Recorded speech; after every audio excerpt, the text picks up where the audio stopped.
So welcome to the first lecture of European integration. This course will be given in English, and you're all welcome. This is a bachelor course, and it's has its own module, and you're welcome to participate if you're a bachelor student, and if you're just listening, that's fine too. So my name is Michael Bird. I'll be teaching this course in the semester. We're going to film this lecture. We're going to put it on the internet, on a YouTube channel, and we're also going to put some extra film material for you to use to study by. This is an experiment.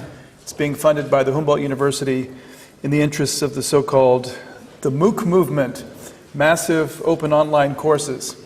So if you enjoy this, if it's interesting, give us some feedback. The Humboldt has invested some money and personnel and equipment to make this happen. That's why we've actually cordoned off this area so you don't disturb the movie making going on, but I'm sure there won't be more than 100 people in this class.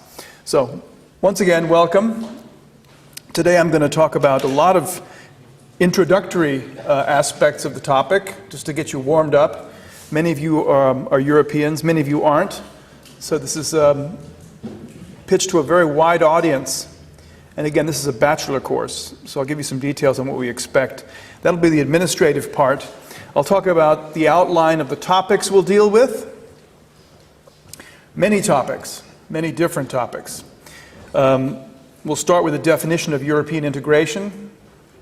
More generally, what is economic integration? And then we'll talk about a dichotomy of issues that have to do with the real economy versus the financial or monetary economy. And along those lines, the course will divide into two parts. The first part will be the so-called real aspect of European integration, involving capital mobility, economic growth driven by trade and movement of people, as well as equipment and the accumulation thereof. We'll talk about microeconomics as well as macroeconomics. Macroeconomic aspects of European integration will be restricted to the first part of the course. And the second part will be more an open economy macroeconomics lesson with a lot of talk and discussion of the European Central Bank, the monetary union, the banking union, and the sovereign debt crisis. So all these are topical issues that you read about in the newspaper, and we'll try to hit, at least in some aspects, with some detail. We'll also talk about some aspects of economics that we don't talk about much in our courses, which is what's the difference between positive and normative economics. Finally, we'll discuss the common playgrounds, what I call the playgrounds of European integration. Germany, the European Union, and of course the accession of the Eastern European countries, some of which have not yet officially been taken up and may never be taken up. These are all very important political and economic areas of discussion. And of course, I'll start, we always have to start a course with a short history of European economic integration, which for me starts after World War II. I won't talk about previous aspects of European economic history. I'd urge you to take Nicolas Wolf's course in economic history for that. Throughout this course, there'll be a certain thread of thought, way of organizing our thoughts, which is based on the mechanisms of integration. I'll talk about four in particular. There are probably 6 or 7 that one could discuss. And I'm going to introduce a graphical technique or graphical framework for thinking about European integration or thinking about integration in general. I've taught this course in Cuba, talking about the potential for Cuba to integrate into the Caribbean or the Western Hemispheric trade area. The same principles could be applied to the integration of African countries in some sort of economic union as well. So there's some useful transferable knowledge we'll pick up in this course. Okay, so let's talk about administration first and get this out of the way.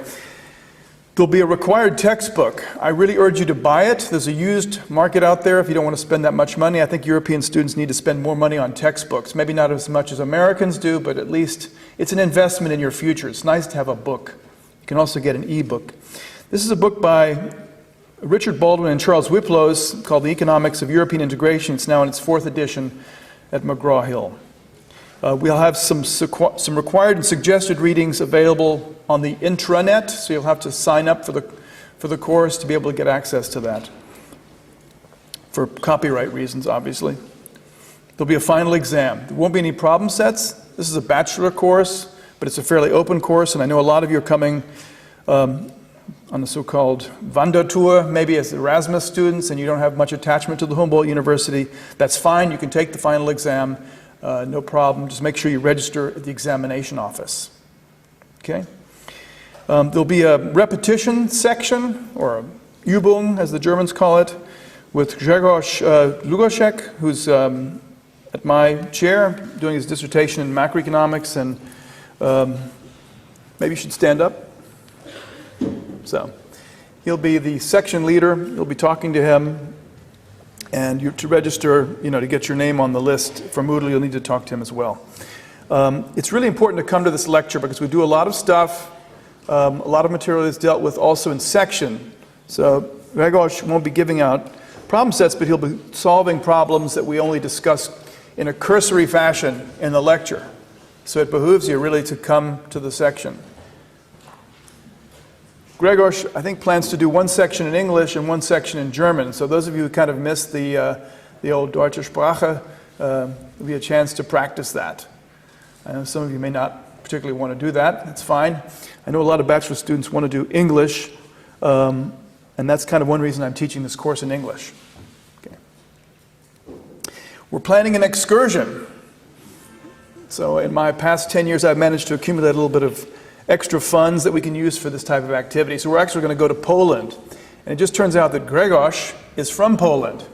And he speaks German and Polish and English quite fluently. So he'll be our tour guide and show us some outstanding examples of European integration in the German-Polish context. I try to do this every time I teach the course because I think it's nice to actually put your hands on some physical capital and see what mobile labor is. So if you're interested in taking the course, this is an extra bonus. And there's always a little exam question that pops up on the exam that has to do with the excursion. Okay? We won't be spending the night there, I don't think. We'll be doing a day trip. But it will involve a trip through Mecklenburg, Lower Pomerania, and northwestern Poland. Okay, so we'll be able to see European integration live and up front. The second aspect I have to talk about is the bachelor thesis. So you can write a Bachelorarbeit if you're registered as a bachelor student. I don't give a seminar as a vehicle. The only way you can do a Bachelorarbeit with my group is to do it through this course or through the other courses being offered this semester in macroeconomics called Konjunktur- und Beschäftigungstheorie. It's in German. So up to 25 students are going to be allowed to do this, and if we have in excess demand, we'll have to have some sort of lottery to select. Okay? But again, I have lots of colleagues, so I don't think this is going to be a big tragedy if you don't get to do this with us. Okay? Now, the way that the topics are assigned is through an auction. So we're going to have like a Bietverfahren. We're going to have so you can you'll get 100 fictitious or fictive euros, and you can bid on a topic or a date to turn in your thesis. You won't be presenting this thesis, but we'll give you some additional information on how to organize a bachelor thesis, which at my chair is 25 pages max. Okay? It's very important for those of you who want to get out of this place. You're going to have to take the exam to do this. So one of the requirements is you actually take the course and pass the final exam at the first sitting. So if you want to do the bachelor thesis with me, you got to do this. That's the way it is. Okay? So think about it. Plan your life in advance. Don't tell me you have a wedding to go to or you're getting married. These are things you can control. That's the case. Don't take the course. Okay? And Grzegorz will give you more details on that. Okay? So you have to register with him, and then you have to actually commit to take the exam, do so, pass, and then you can actually get your topic and enroll. We'll have a bidding process for the topics in advance. Okay, so this is like a fairly well-oiled machine, and the topics will be given to you. There'll be probably about 30 topics with an associated paper that'll give you sort of seed information, the inception you need to start working on this topic. We expect you to do extra research, of course. You've got to read the paper, read other papers, do some creative thinking. That's what a bachelor thesis is supposed to be about. You're not doing original research. We don't expect you to do that at the bachelor level. Okay, so what is the course about? Quickly, the course is about real integration. It's about monetary and financial integration. So the real integration part, we're going to define what that means. We're going to talk about mechanisms, just sort of really particular mechanisms that are important for us. And we see it live. When we go to Poland, we'll see it. You can read about it in the newspapers. Okay? We'll talk about homegrown economic growth. So even a country that's cut off from most of the incentives and mechanisms from the rest of the world will still integrate in some sense. It'll converge in terms of GDP per capita if it has the same endowment of technological information and has the same market structures, ability to use the market to transform goods into or production inputs into goods. We'll talk about mobility of physical capital. Okay, when countries move capital from one place to another, when regions move capital to one place to another. I should stress, just as we talk about countries, we can talk about regions. You can use this as a theory of the regional integration of Brandenburg with Berlin. You don't even need a currency differential. You don't need different currencies. You have a common currency, you have a common set of laws and institutions. We'll talk about labor mobility. People can move. It's another way of integration. That integration occurs in a monetary or trade union, customs union. Then we'll talk about economic trade, which is a very important mechanism. Trading goods can be a substitute under certain conditions for mobility of capital and labor. These can be substitutes. They can also be complements. We'll talk about globalization in general. That tends to be sort of a buzzword. It tends to be sort of a Schimpfwort. You know, it's like a boogeyman. But in fact, globalization is very important. The clothes you wear, the goods you are probably looking at right now, the electronic goods you're playing with instead of listening to me, all those things are provided by countries that are not equal to Germany and not even equal to the European Union. Okay, that's part of globalization. So we profit from that. We have cheaper and better goods, possibly at the expense of relocation of production factors, maybe some unemployment in the short run. These are all things we have to talk about. I'll talk about Eastern Europe as a special case of what's been going on. This is a great example, an application of what we're doing. And if you read the newspapers, you know that Eastern Europe is not finished yet. It's an evolving situation, not just economically, but also politically.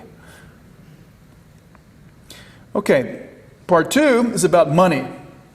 The financial and monetary aspects of monetary union, or economic integration, in particular monetary union. Monetary union was thought of as the crowning process.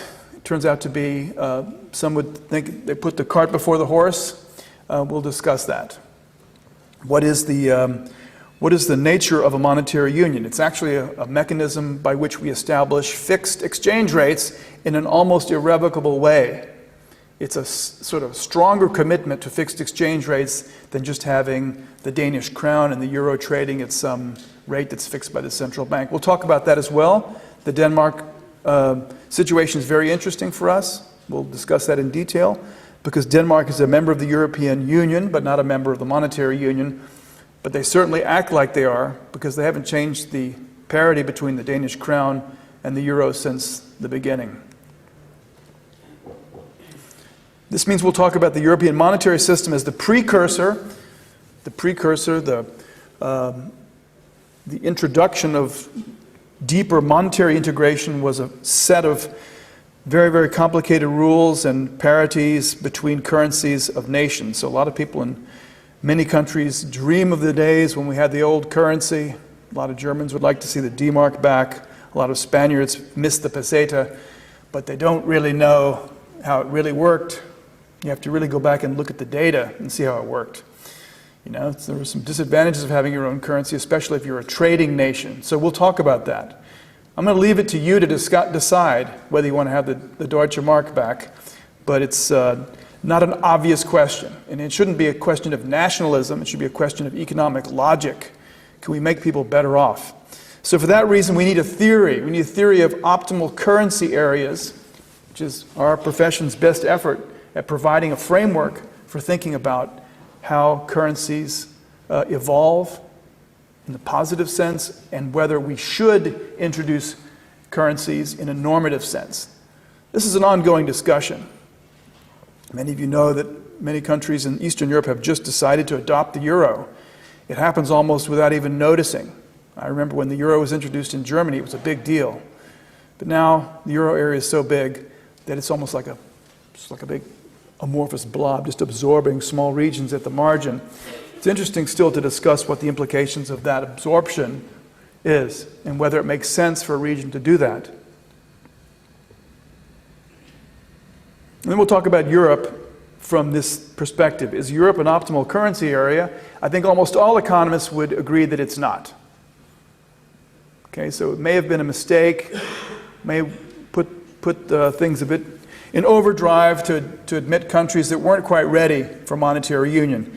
And a lot of economists took positions, very strong opinions on this, and were not listened to. But still, we have it now. It doesn't mean that it's all over.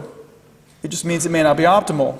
And we may need to do other things, flanking maneuvers, measures, to get these countries back into shape. And we've seen in the recent financial crisis and the sovereign debt crisis which followed that this is an open issue. Okay, so other mechanisms will have to jump into the breach to preserve economic well-being in some of these countries. And maybe this hasn't happened to the extent that it should. We'll talk about that. We'll talk about the monetary union in particular. We'll talk about the European Central Bank, how it's structured, how it's evolved. Is it an optimal structure? Could we improve on it? There are other countries out there that have different structures for the central bank. What does the central bank do? It doesn't just print money. The printing of money is usually done by private firms in some other faraway place. Believe me, the Bundesbank didn't print their own money, right? So the printing of the money is a trivial operation. What's important is the management of a monetary system, providing rediscounting facilities for commercial banks, providing some sort of backup when there are failures, when banks actually fail, providing deposit insurance. The Bundesbank didn't even do that. Okay, so these are tasks that one may ask a central bank to do. And maybe the design of the central bank didn't allow for that at the beginning. So these are all questions that are open. You'll see that my opinion is rather negative on this because I think the European Monetary Union was poorly planned, was poorly executed, except for the introduction of the currency. That was a great, technically brilliant maneuver.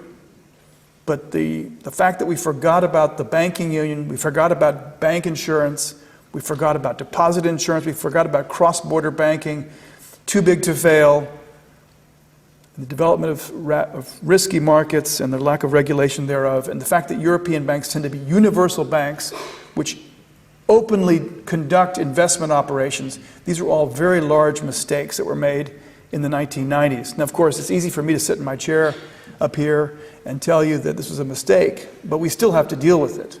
There's nothing we can do now except try to fix the situation in midstream. We'll talk about fiscal policy. Fiscal policy is inherently related to monetary policy. You learn that in macroeconomics. And I know all of you have taken Makro. That's part of the requirement for this course. So you know that the fact that the government usually owns or runs the central bank and the government needs to borrow money means that the government will often use the central bank as a way of raising money.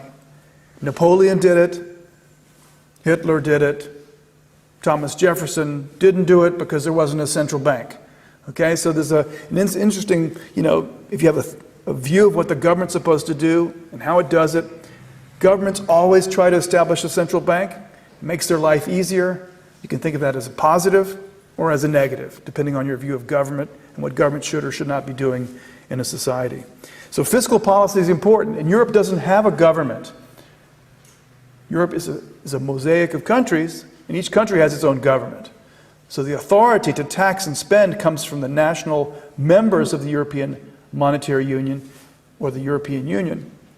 And therefore, there is no European fiscal policy. There's a 1%,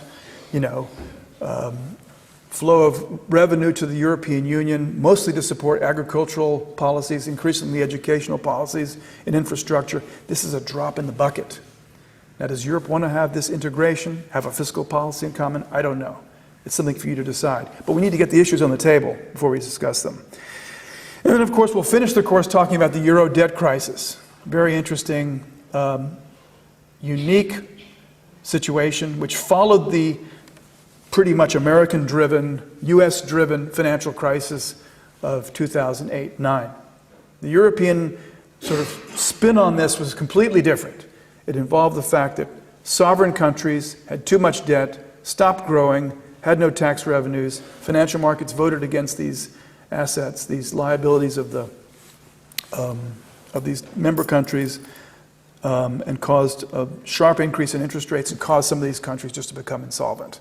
And whether or not they deserved it or not, we'll discuss all that. So this is really, I mean, in all humility, this is a great course. If you're interested in something to do with Europe and you want to learn something about Europe, this is a great course to do it. I'm not sure I'm the greatest teacher to teach it, but you don't have much choice. You know, you got to take the course and you got to listen to me for the next few days, next few weeks, next few months. Okay, so what is European integration? Well, we can talk about political integration. You know, these slides will be available, by the way, on the web, but not before the lecture. So it really makes sense to come to the lecture. And the reason for that is not just because I want to torture you, but I change these lectures often in the very last minute. I just put in 2 new slides today. It took me about an hour to do, so it's worth coming to get the before and after. And feel free to take notes on your cell phone if you want. Okay, so political economic versus economic integration is an important distinction. I'm mostly talking about economic integration, but obviously in the background, sovereign countries have to make important decisions, decide on important trade-offs, and these have to do with political issues. So we'll spend a lot of time on that. At least, you know, cordoning off that question of political integration versus economic integration. Political integration would mean that you vote in European elections for important issues like tax policy. Right now, tax policy, fiscal policy is a local, a national issue. The second issue I'd like to talk about is efficiency versus fairness. So I'm an economist. We talk a lot about efficiency. Okay, what is efficiency? Efficiency simply means getting the most out of what's possible. You don't have to maximize GDP, but you want to make sure that the GDP you're making, given the amount that you want to work and save and be industrious, is the highest it can be. You know, why should you use electric typewriters now if you can use personal computers to generate documents? Why should you use paper instead of using PDF files? Okay, that's efficiency. It makes sense to use the border, the frontier of efficiency, and not be inside the efficient frontier. Okay, so that's kind of what I'm going to be talking about. Of course, we want to talk about welfare. We want to talk about people being happy. Happiness is important, and GDP is a very important means to being happy. I'm going to talk about measures of convergence, because you can talk about efficiency in terms of reaching some frontier, so you need some sort of statistic for that. You can also just talk about comparing how much income do you have versus how much income do those people in Luxembourg have, or those people in Greece. Okay, very important distinction to be made there. And of course, I'll give you some history as well. So here's the picture. Picture is always worth a lot. This is a picture of the European Union in 2014. So we've got 28 countries, 508 million people. This is a lot bigger than the United States. From the American perspective, it's kind of fortunate because the Europeans don't have a single voice, so they don't have a rival. But if you look at the data, it's pretty impressive.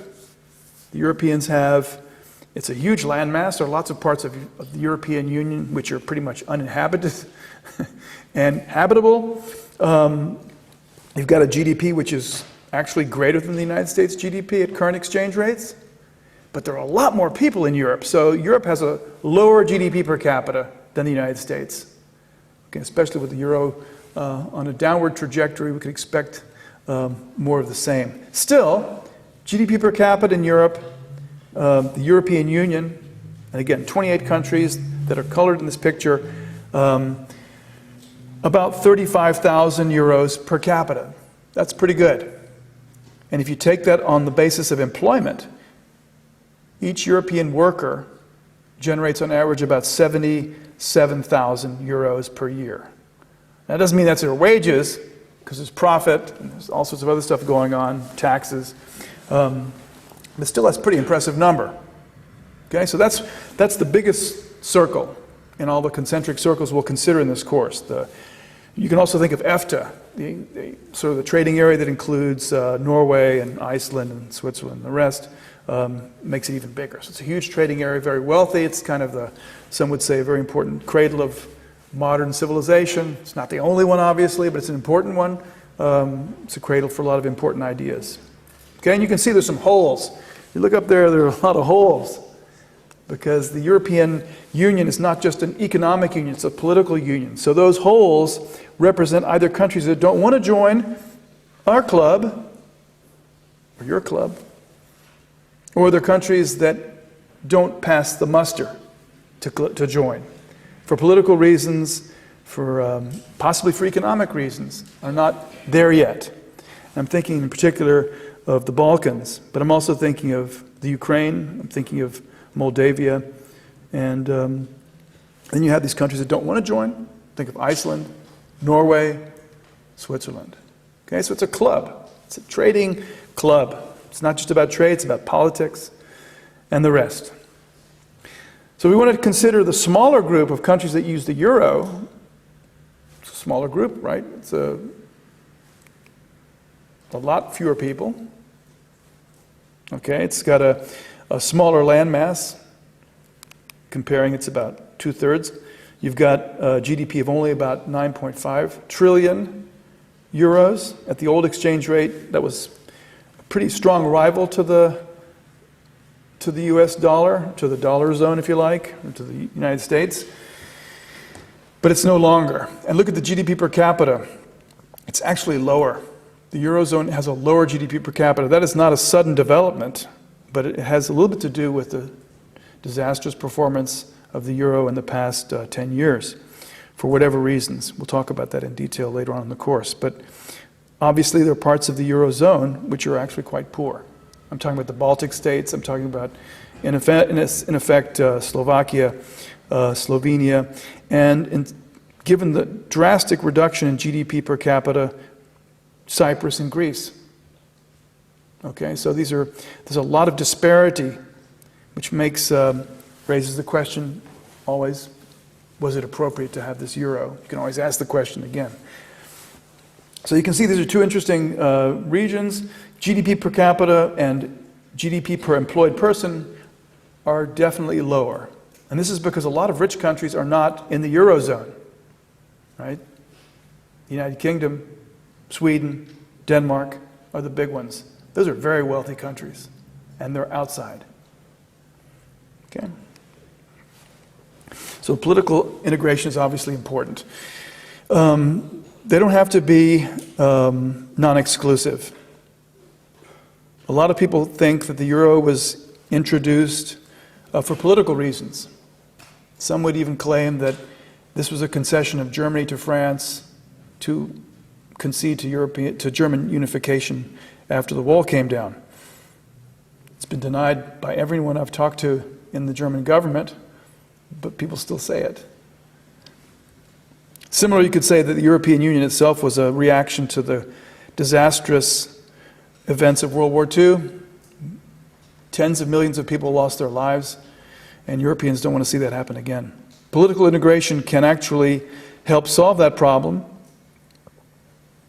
Trade can actually make it more expensive to fight wars.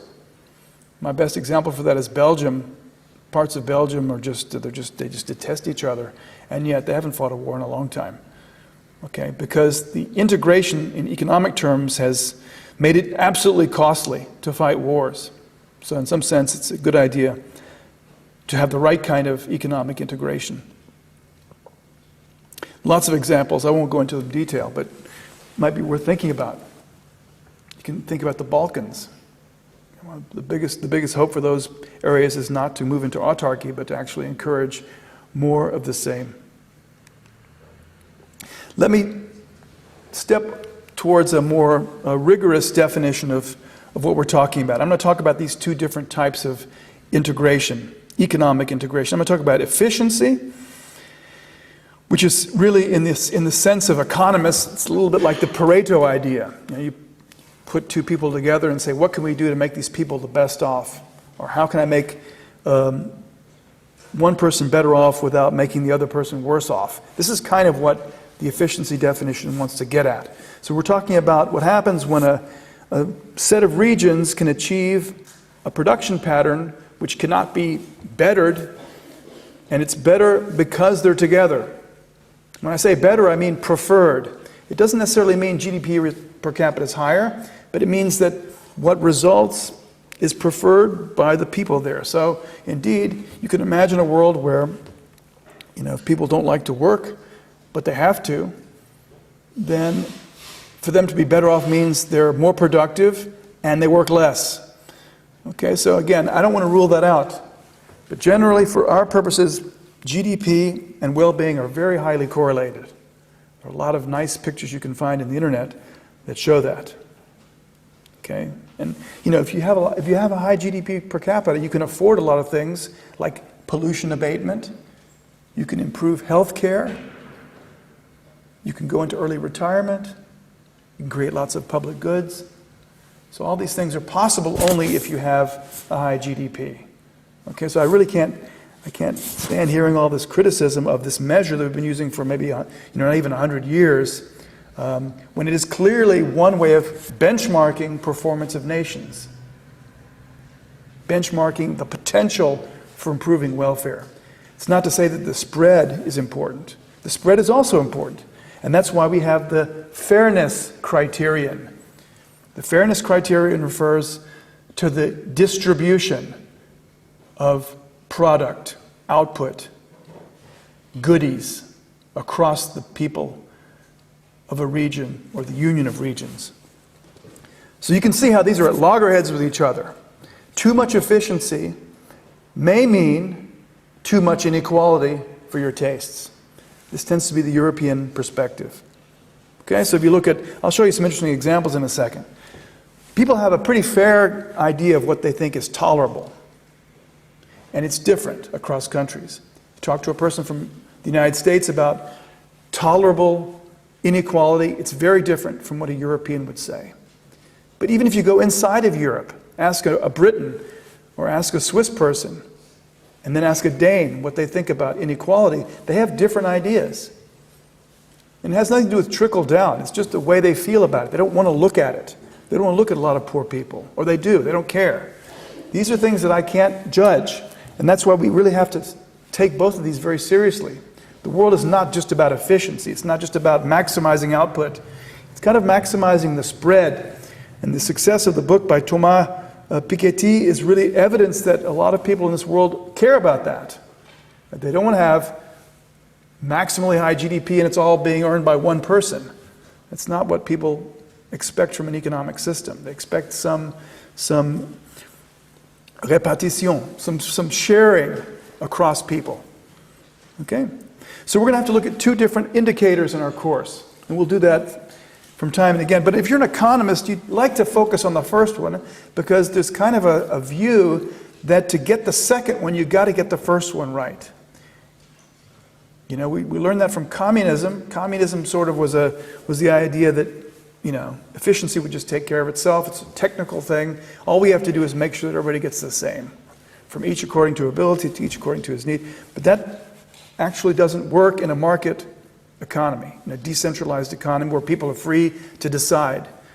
There's a tension there. There's a trade-off between efficiency and equity, fairness. So we need to deal with both of these. And again, I'm just clinically describing these things. I'm not even trying to endorse one of them, but you can see as an economist, I'm kind of biased towards the first, although I do feel pretty strongly about the second. A great example of that is the discussion of wages. Okay, I just want to diverge a little bit.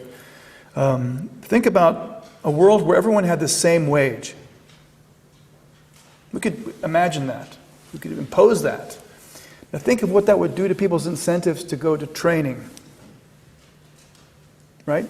No matter whether you're a doctor, which takes years to learn how to do, or a professional economist, or a lawyer, or an engineer, right? Versus someone who just goes around, working in Gebäude management, taking care of the buildings facility management.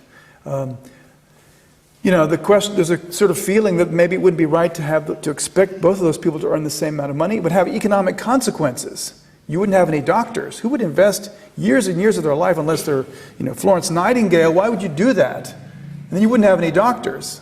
So there's an economic response to imposing too much equality. And every society has to decide through the political process what they want to have. So keep that in mind. That's a typical exam question. Really worth understanding deeply what that means. And I think you'll take that with you wherever you may go. So let's talk about some data and get an idea of what those indicators might mean. I'm going to look at Germany because we are in Germany. Germany is a really interesting country right now because it was two countries 25 years ago. It's kind of an interesting thought. There are very few situations like that still in the world. I think Yemen is one of them, the other, and they tried to unify, and look what happened to them. And then there's North Korea and South Korea, right? So there's a very interesting lesson to be learned. I'm going to look at the European Monetary Union. I'm also going to look at this Eastern European enlargement. Those are going to be constant themes in our course. So let's take a look at German unification and think about the fairness criteria. Okay, so this is really interesting data. The Germans love to gather detailed data, and of course now with computers it's very easy to do so, so there's even more data out there. This is the Statistisches Bundesamt, the German Federal Statistical Office, since the unification episode has managed to survey annually East and West households and find out what they actually own.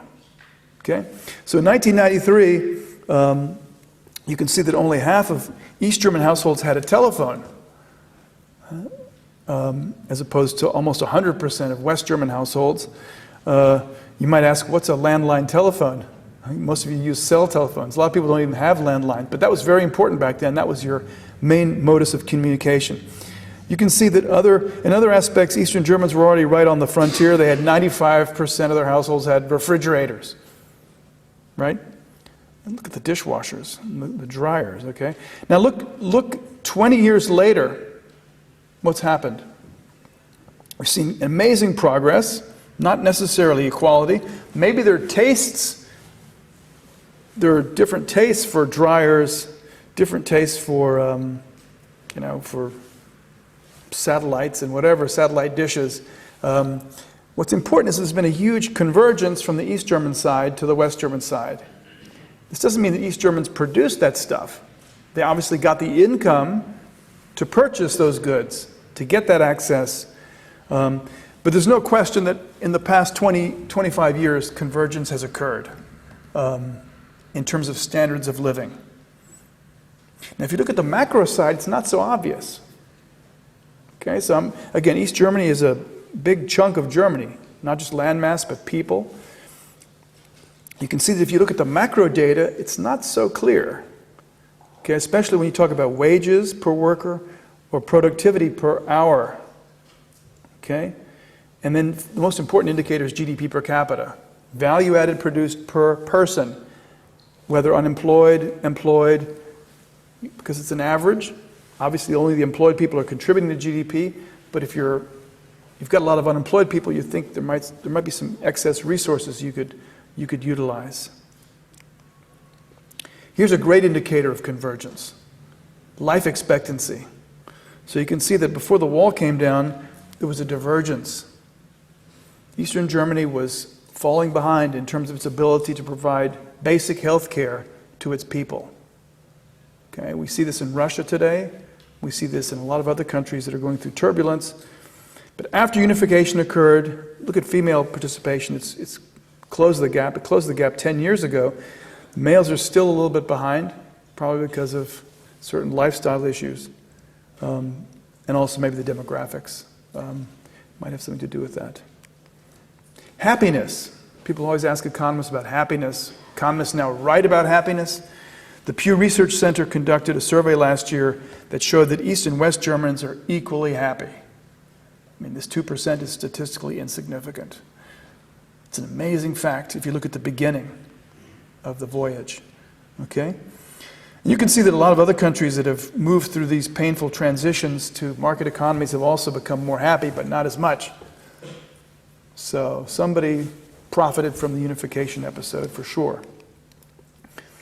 And one of the things that's interesting about the Eurozone and the European Union is that there's even more disparity, despite the fantastic numbers I put up a few minutes ago. 77,000 euros is a fantastic number for the EU, right, per person, per employed person.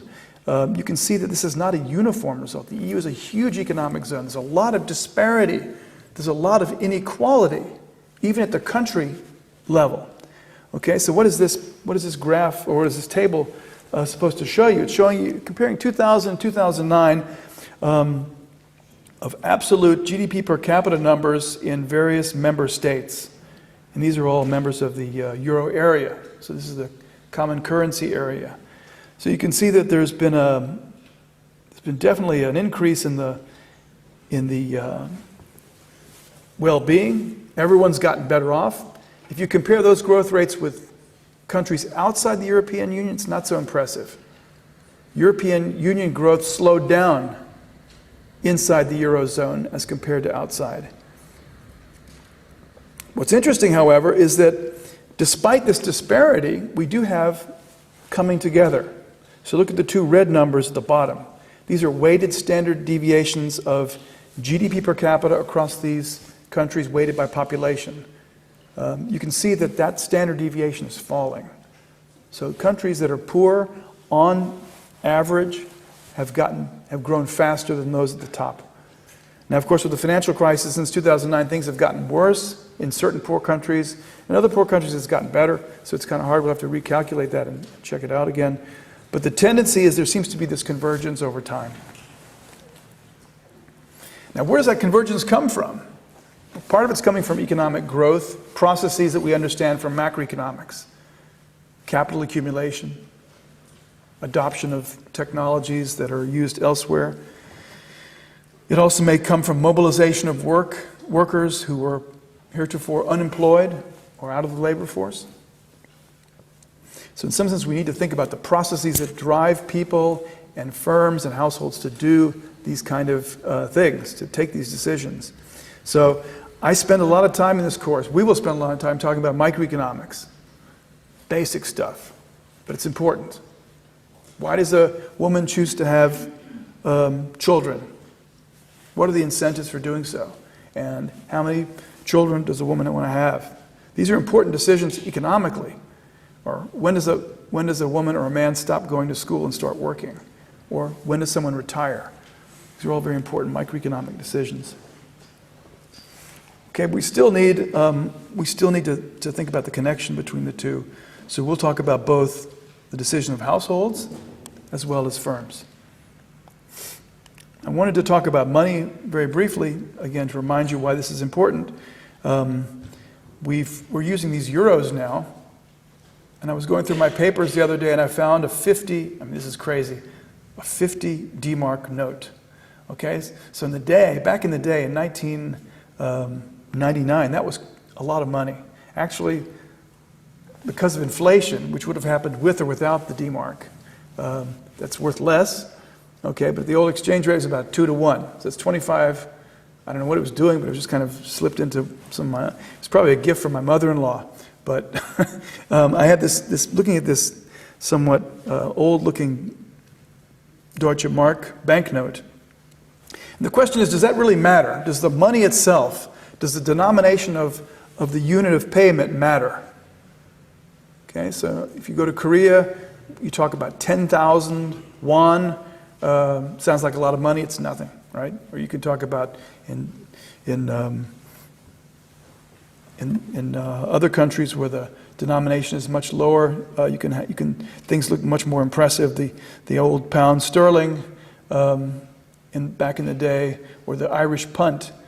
You know, it's really, not really, in the long run, it really doesn't matter.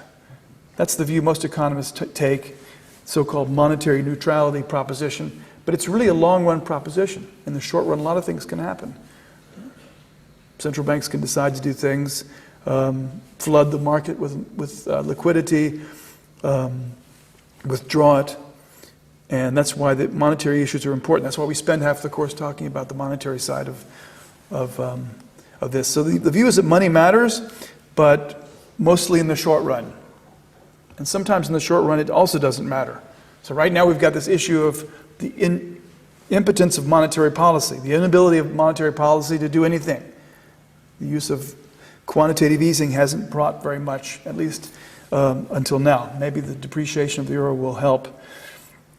Still, as an intellectual exercise, it's important to dichotomize between the real side and the monetary side. And that's why we spend most of the time talking about in the beginning of the course, talking about the real side. We'll talk about the determinants of economic progress, especially the supply of labor, the supply of capital, mobility of production factors, economic trade, and then later we'll talk about the monetary side.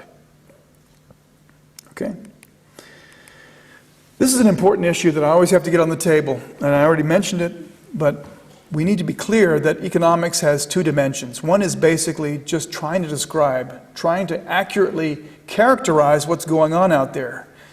Because economies consist of millions of people taking hundreds, thousands of decisions, and these decisions interact. You have monetary or pecuniary external effects, you have non-pecuniary external effects, and the outcome is our economic system. Well, just characterizing that and describing the process of European integration is already a very difficult exercise. So that's when we spend a lot of time in the positive economics domain, positive economics. Okay? Milton Friedman spent a lot of time telling us that that was the most important thing to do. Everything else is just an opinion. Okay, that's a strong way of putting it. And actually, it wasn't just Milton Friedman, it was Lionel Robbins in the 1920s and 30s sort of pushed this idea from the London School of Economics that what's important is trying to be like physicists, trying to describe processes and make predictions about the way the system functions under different situations. Okay, so a big exercise was to predict what happens between East and West Germany. You know, when the wall came down in 1989, people were just scratching their heads, what's going to happen? No ministry in Germany made any plans for this. This was a complete surprise.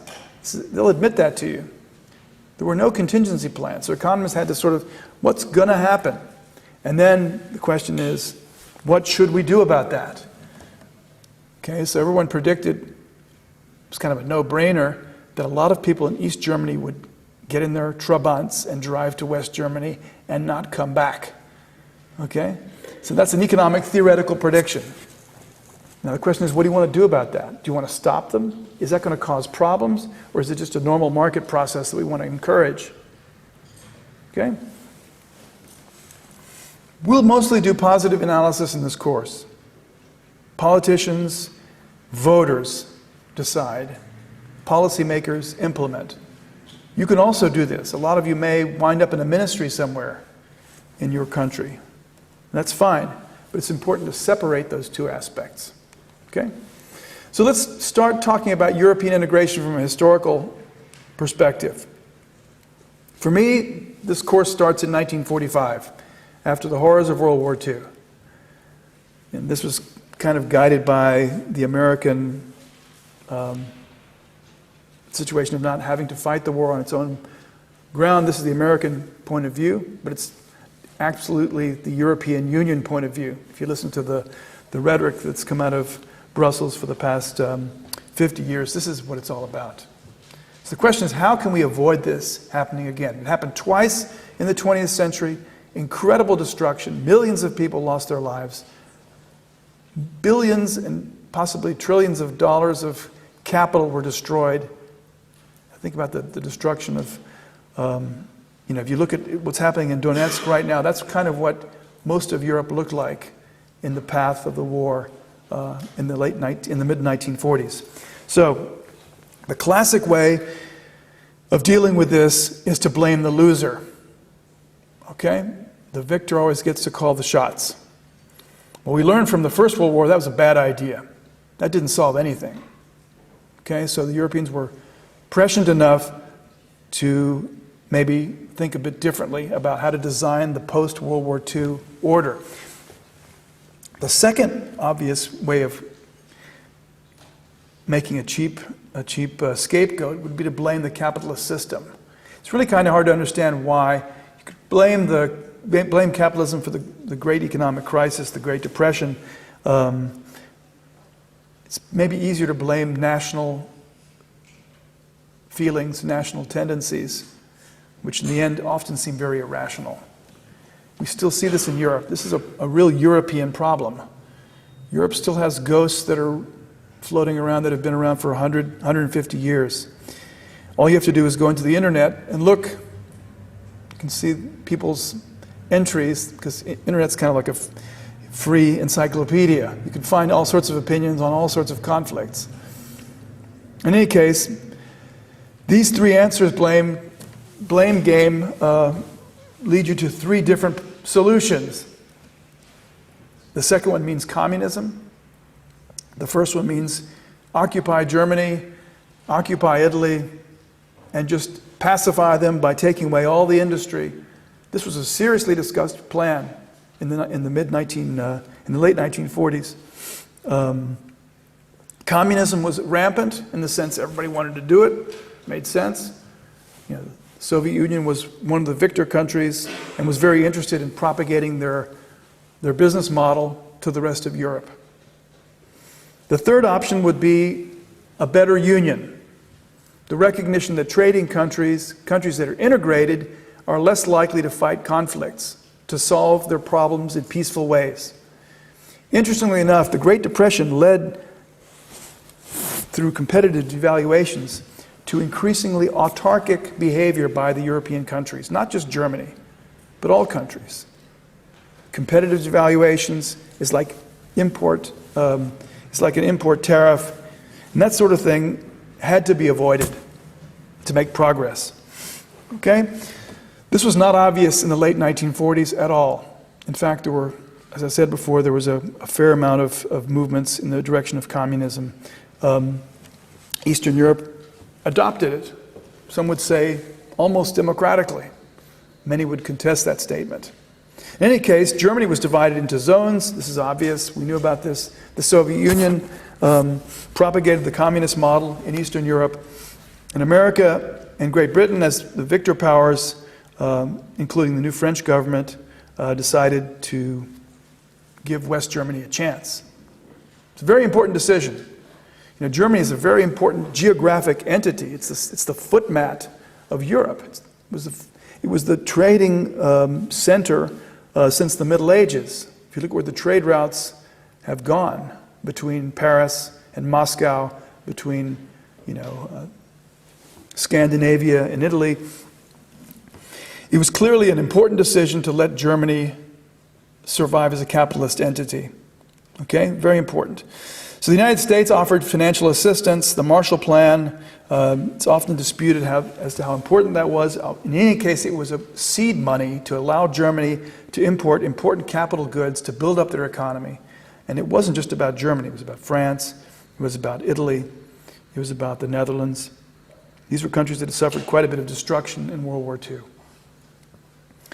So the idea was that as we do this, we're going to introduce a payments union that would make it easy to pay for these goods. You wouldn't have to borrow at very, very high interest rates, and give these countries a chance to develop a pro-growth and pro-trade regime.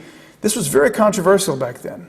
Most countries were still on the national path, thinking that being an autark was the best. Autarky means producing your own stuff and not being dependent on the rest of the world. It's the antithesis of globalization. The situation proceeded very slowly, although some countries grew very fast. Germany's recovery is legend, and yet other countries did very well at the same time, coming from very low bases. Mobilization of workers that were displaced or were in the armies was very difficult. At the same time, there was the recognition that the European, the so-called European Economic Community, which was formed of 6 countries, Italy, France, Belgium, Netherlands, Luxembourg, and Germany, was doing better than the Scandinavian variation, the EFTA. And this led to a lot of pressure. Obviously, you want to join the winner, because at some level, and we'll see this later on in the course, having a customs union can be an advantage if you're bigger and if you're better diversified. Okay, so it turned out that if you compare these 2 overlapping circles, over time, the EC6, the European Economic Community, which was basically a union of steel and coal-producing countries, began to grow faster. And over time, basically falling trade barriers within the European Economic Community led to discrimination. Okay, now the Scandinavian countries, it's not obvious back then, were not extremely well developed. Their industrialization levels were pretty modest. So it became obvious that it made sense to join. Get access to markets. We'll see later on that's an important aspect. So the UK applied for membership in 1961, and Denmark, Ireland, and Norway followed suit because they realized that they were going to be left out. And this is the same logic that we see in Britain right now. The British know that if they leave the Union, they may suffer more recrimination and disadvantages than if they stay in and make lots of noise. Now, the interesting thing is that de Gaulle actually stopped the UK from joining initially. So it took a long time for the French, I can't resist saying this is kind of a misplaced resentment, because actually the British did quite a bit to liberate France in World War II. But in any case, there was a bit of animosity there, which is typical, has been typical over the past millennium between Britain and France. The Norwegians had a referendum and decided not to, even before they discovered their oil, so that's interesting. Now they're quite happy that they did.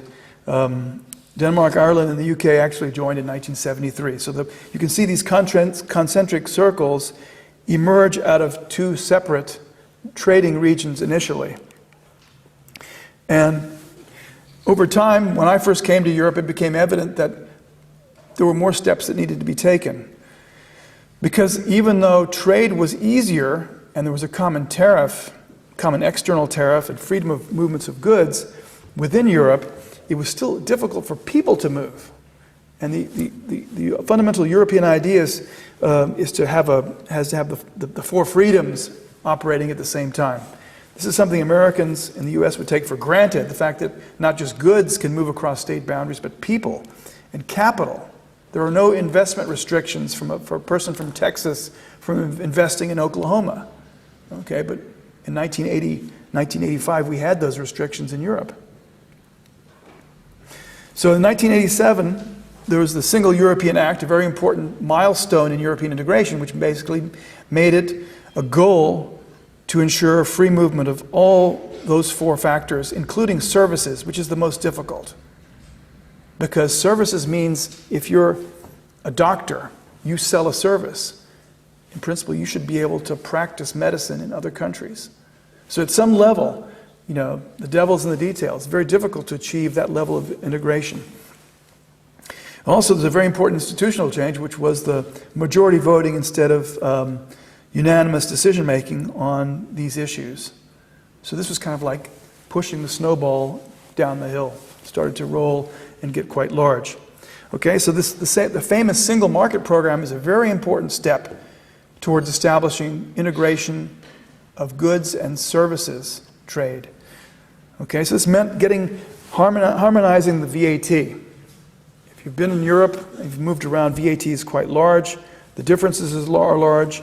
These have been kind of squished together. It's not a law, it's just a guideline.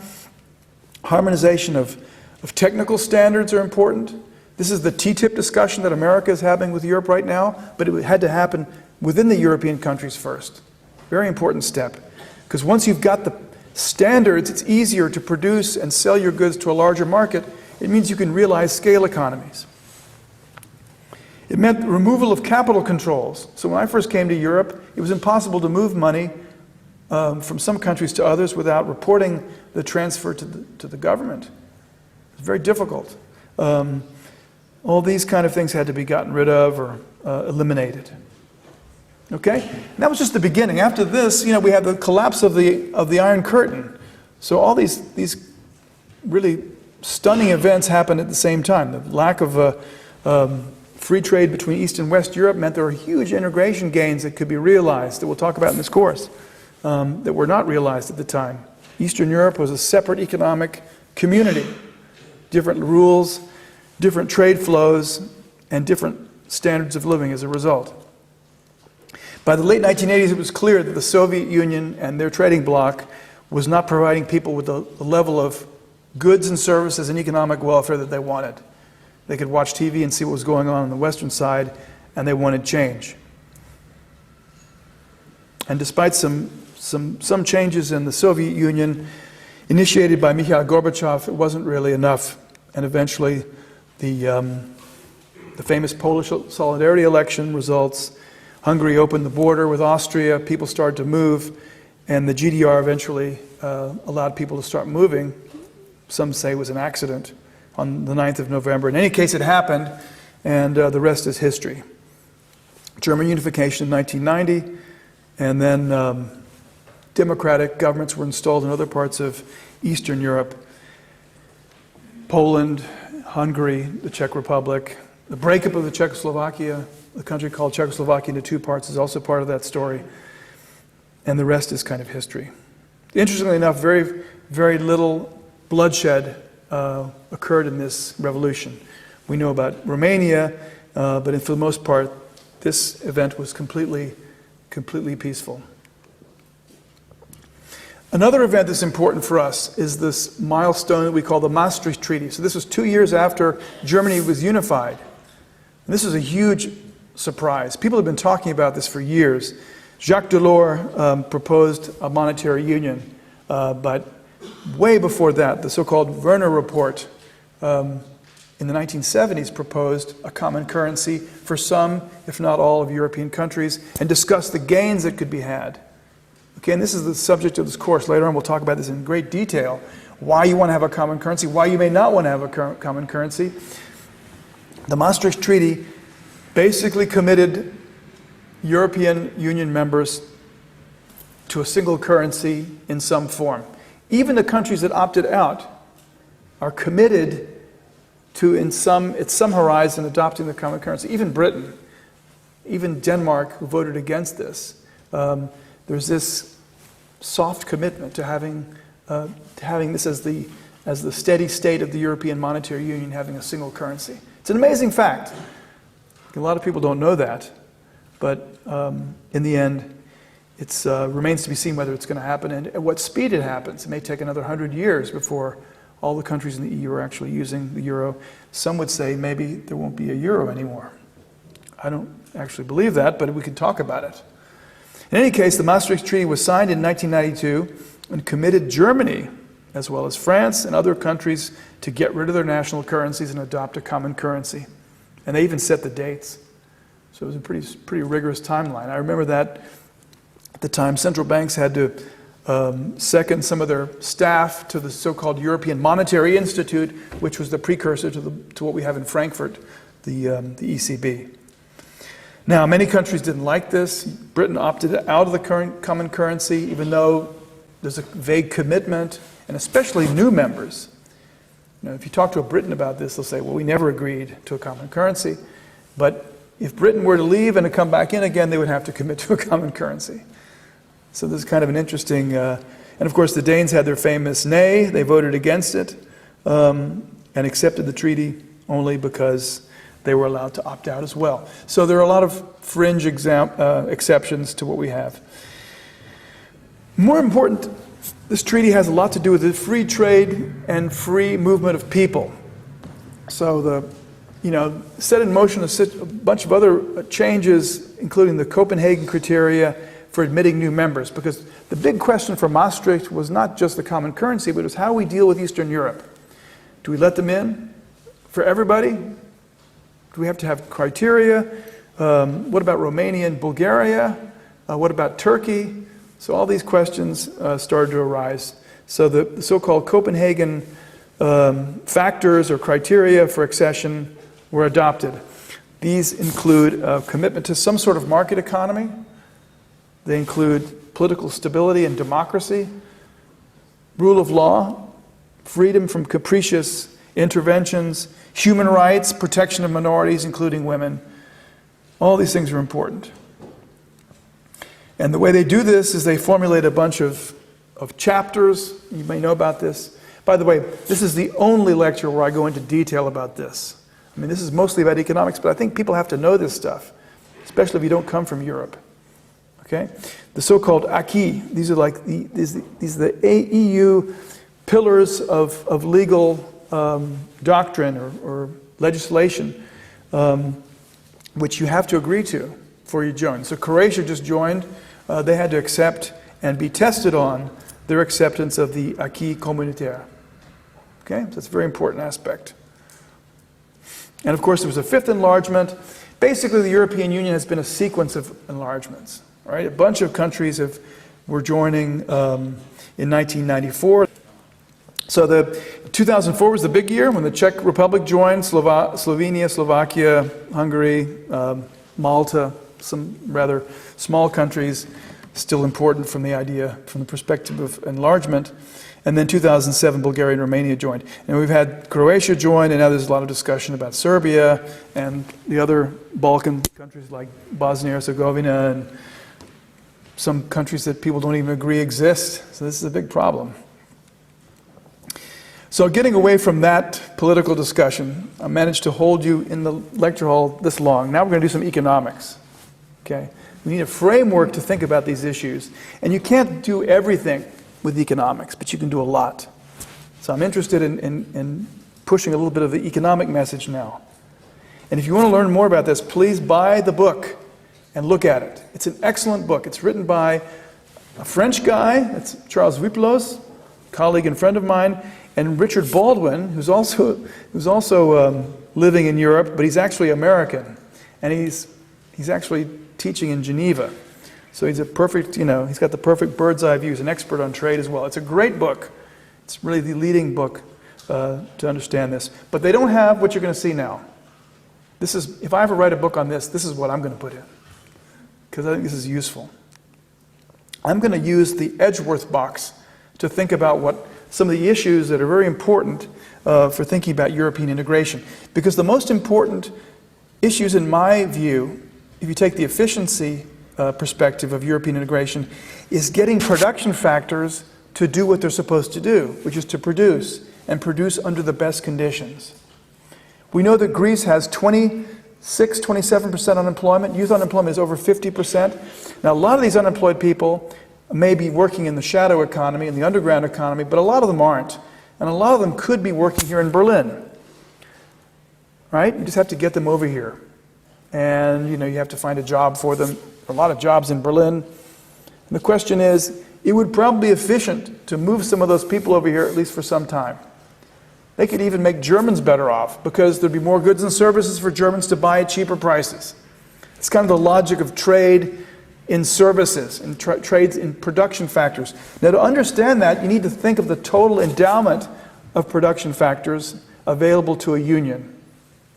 Okay, so we're going to use the Edgeworth box to think about that. So along the horizontal dimension, you're going to think of the allocation of labor, people, possibly hours that people could supply. We'll think about people. And on the vertical, we're going to think about capital, the capital stock, productive equipment, cranes, computers, buildings, factories, but also maybe even infrastructure. Now, capital is not always so mobile. You can't take a highway from Greece and move to Germany, or move a highway from Germany has lots of highways. You can move lots of highways to Greece, but you can't do that. In theory, capital mobility means possibly moving a crane. That would be short-term capital mobility. So take a crane in Greece that's not being used to build houses and move to Germany. That's a possibility. More likely, you'd move a crane from Germany to Poland, or move a truck or a ship. Or you let the building depreciate and save the money that you would have invested to keep that building up, and you move it to Greece. or to Poland. That type of capital mobility is also capital mobility. Just takes longer. Okay? So in the background of this framework, we need a production function. We're going to assume a common production function for both regions. And I'm going to talk about this abstractly, but I'm going to talk specifically about Poland and Finland. Okay? So it's completely neutral. I'm not going to talk about any countries that are really at war with each other, fighting, whatever. I'm thinking about Poland and Finland. Finland is very rich. Poland is doing much better than it did 10 years ago. Just ask Grzegorz. But it's poorer than Finland. And Poles and Finns have the same education pretty much. Poles are pretty smart. They have the same technology, but they may not have enough physical capital to be as productive as those Finns. Okay? That's the kind of framework we want to look at. And I'm going to shut out everybody else. I'm just going to think about Poland and Finland just as a way of making the argument. And you're clever enough to understand that you can apply this to lots of different situations. We need a constant returns production function. You know what that is. If I double the amount of capital, double the amount of labor, I double the output with no loss. Okay, so the region of production is going to use the same production function. There's going to be no technological advantage of being in Poland or Finland. The model can be modified further to account for that. But the modification I'm talking about is the variability of the capital stock. The capital stock is fixed in the short run, but can grow in the long run. This region, or the union of regions, can import capital from outside. Or households cannot consume. Deferred consumption means investment, and they can use that to build up their capital stock. So we're going to use this box. I'm going to show it in a second, and I want you to really think about it. It's a very important logical. And you can actually do it formally. We can do lots of math with it. In the master's course, we do that sometimes. You can think of mechanisms of integration in that framework. You can even think about things, as I said before, what would happen if Poland became more productive in a total factor productivity sense. You should know what that is because you took Makro 2. Total factor productivity might be different across the two regions. But we have the same production function, so we're going to rule that out for our analysis. Okay, we'll talk about that later, because it's not just technology. It could also be rule of law. If a country has solid institutions, courts that work, police that aren't corrupt, that's like having a different technology. Okay, so you can have the same machine and put it in Greece, and it may just have a different effectiveness than you would if you put it in Finland. And it doesn't have to do with technology, it has to do with laws, enforcement, corruption. These are also important economic factors. Corruption is like a tax. It's like a private tax. You can call it the mafia, you can call it local hoodlums, you can call it the mayor, the tax collector. It's the same thing. So here's the mechanism. So I really want you to learn this. This is like one of the benchmark things you have to learn to do well in this course, to understand what this is about. So as I said, the horizontal has labor, and on the vertical we've got capital, respectively L and K. The endowment point is E, that's where we start. Okay. So the endowment point is where you can see that Poland is the upper right hand, the origin for Poland is up here. So that's the endowment of capital, the endowment of labor for Poland, this is the endowment of capital for Poland, and for Finland it's the other way around. So you can see immediately that the angle formed by this ray with the horizontal is the capital labor ratio in Finland. Okay, so because we're above the diagonal, Finland, being in the lower left-hand side, is more capital intensive than Poland. Finland has more capital per person. Now, if you look at the data, this is characteristic of the inequality in Europe. Greeks and Slovenes have less capital per capita than Danes and Britons. It's a fact. Okay? And that is one of the reasons why productivity per person per hour is different. It's not the only reason, but in this Edgeworth box, it's the only reason. So we're assuming basically that the knowledge is free, systems are equally corrupt or not corrupt, TFP is the same. The production function is common. That's an important starting assumption. And economics is only good if you understand the assumptions and you can make the logical arguments. Okay? So on the right-hand side, you see all the different mechanisms I'm going to talk about in this course. The big four for me. I'm going to talk about Poland pulling itself by its own bootstraps, accumulating enough capital to raise its level of standards of living to the Finnish level. I'm going to talk about moving capital from Finland to Poland, which actually has happened, or if you like, Germany to Poland, which has happened. We'll see it in Szczecin.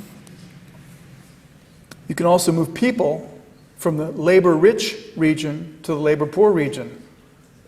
It's a different vector, different adjustment process.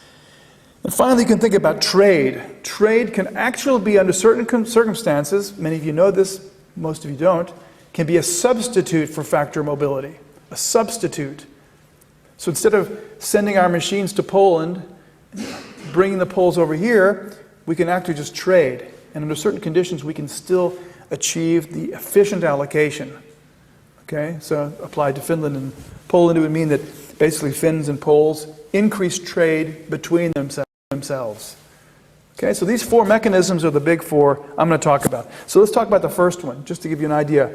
This is why it's called a modified Edgeworth box. It means basically that the box changes shape.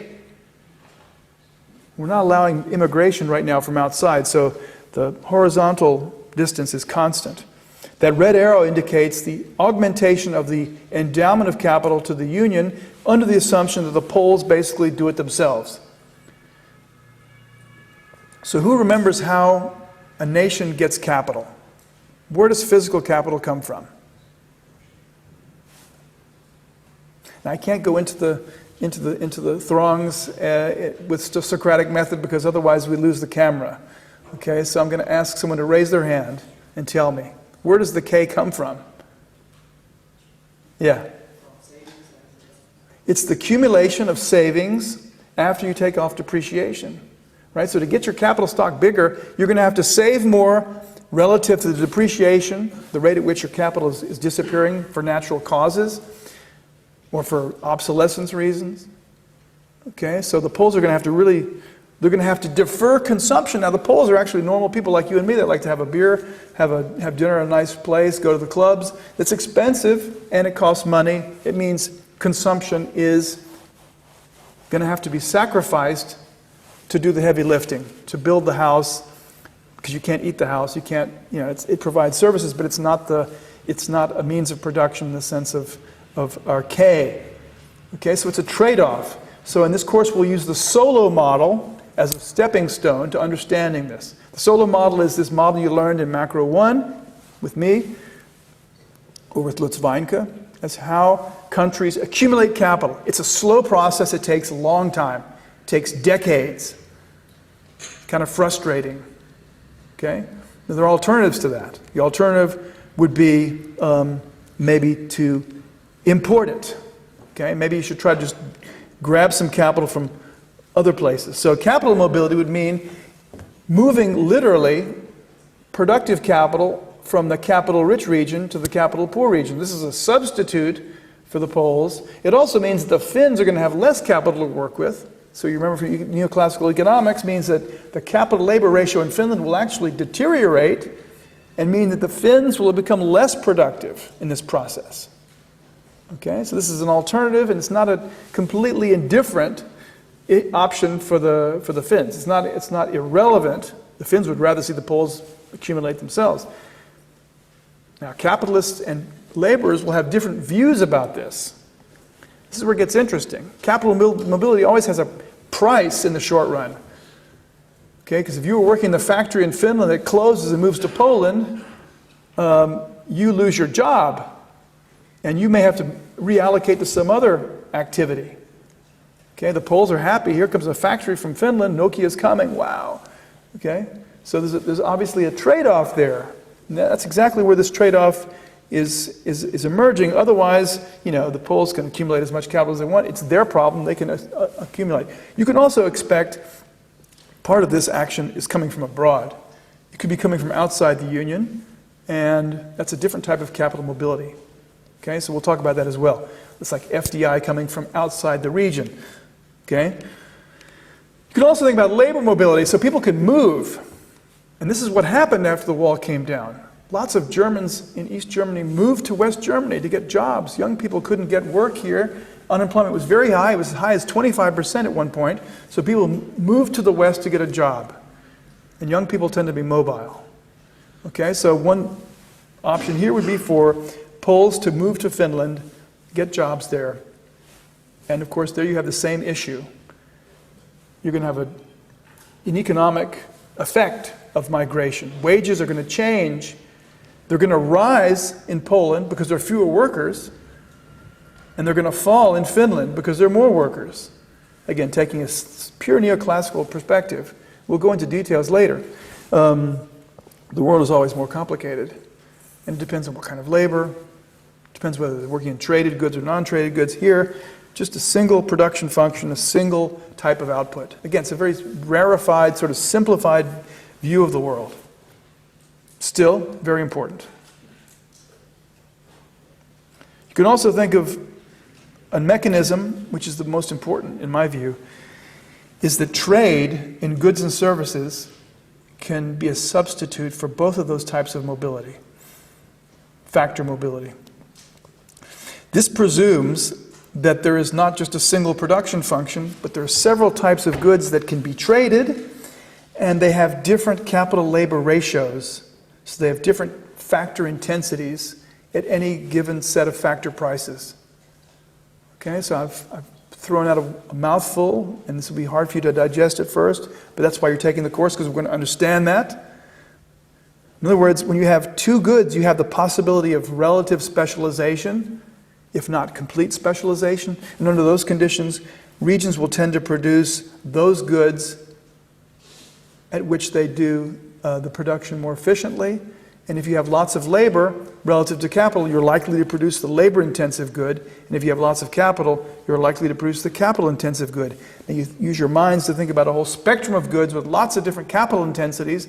That means that, according to this view of trade, it's one of three different types of trade, that regions that are labor-intensive will tend to export labor-intensive goods and import the capital-intensive goods. And this is exactly what we've seen in the case of Poland, with Finland, and with Germany. The most important, outstanding examples are the development of trade between Germany and Poland, and Finland and Estonia and Poland since 1990. Huge increases reflecting their relative factor endowments. So, finally, talk about trade. What are the issues here? Is trade good or bad? Well, most of us think that prices of goods in markets tend to reflect scarcity. So goods that are expensive tend to be scarce, either because they're just expensive to produce, the factors are expensive, or the producers want to hold it back. Think of the Apple Watch, the gold version, right? They're charging a lot more than the cost of production on that. Okay, they're making it scarce, but in any case, it's the scarcity that matters, and the valuation of consumers of that scarcity. So when prices are different, they either reflect something that's fundamentally has to do with costs, or it could reflect the fact that there's no trade possible between two regions. So we need to think about the possibility of gains from trade. Again, think of Poland and Finland. When the wall came down, the Poles just discovered that watches were very cheap in Finland, and Finns discovered that you could actually have a nice meal on the Baltic at a very low price. These are possible gains from trade, right? So the Finns maybe spent less time at their own Baltic seacoast and spent more time on the Polish seacoast, or went to Polish restaurants, or bought Polish textiles, which were cheaper. Okay? So if you think of the consumer as king, not the producer, if the consumer is king, we care about the welfare of consumers, then it's a good thing for them to get the lower price if the quality is comparable. So dropping the barriers to trade means there are gains from trade. People are better off. And that's kind of what's driving this last result. In the same way, taxes and tariffs are also barriers We know that from microeconomics. Barriers to achieving gains from trade. So a customs union is nothing more than the ability to eliminate those barriers to trade. They can be a tariff. It can also be just non-tariff barriers. If you have inspectors at the border that are looking at all the goods to make sure they have the right specs, that increases the cost of the goods in the target market, and therefore will be more expensive for you. So the notion of having goods moving freely across boundaries means that you need to eliminate those barriers and increase those gains that are available. So it's not just about tariffs and taxes. And you still have tax differences. I mean, one of the things we learned when we go to Poland is that gasoline, petrol, is still cheaper than it is in Germany. And I think it still is. The irony is that there's a lot of border between Poland and Germany, and you wonder, why don't Germans just fundamentally go buy gasoline in Poland? Okay? Well, there are tax differences that's driving the difference. It leads to sort of perverse outcomes. For example, in Poland, a lot of the petrol stations are serviced or delivered gasoline that's refined in Germany, in Schwedt. Okay? So the ultimate irony is, because of these tariffs and taxes, you have Germans driving across the border to Poland to buy gasoline that was refined in Germany because it's cheaper. Okay, so we want to try to eliminate these strange differences. And when you have open borders, it's not an accident that the taxes on cigarettes, the taxes on gasoline have become more aligned with each other, if not equal. They're going to be certainly closer to each other to eliminate those types of opportunities. This is exactly the kind of the gains from trade we're trying to push. And you can see that my discussion is really based on the consumer. And one of the things we'll talk about at the end of the first part of this course is the conflict between that goal, which affects everybody, and the people who are working in the sector that are competing with the imports. And that's when the political economy kicks in. When an industry is threatened by free trade, by the things we talked about, they will tend to mobilize resistance and try to stop this free trade. And job loss is not fun.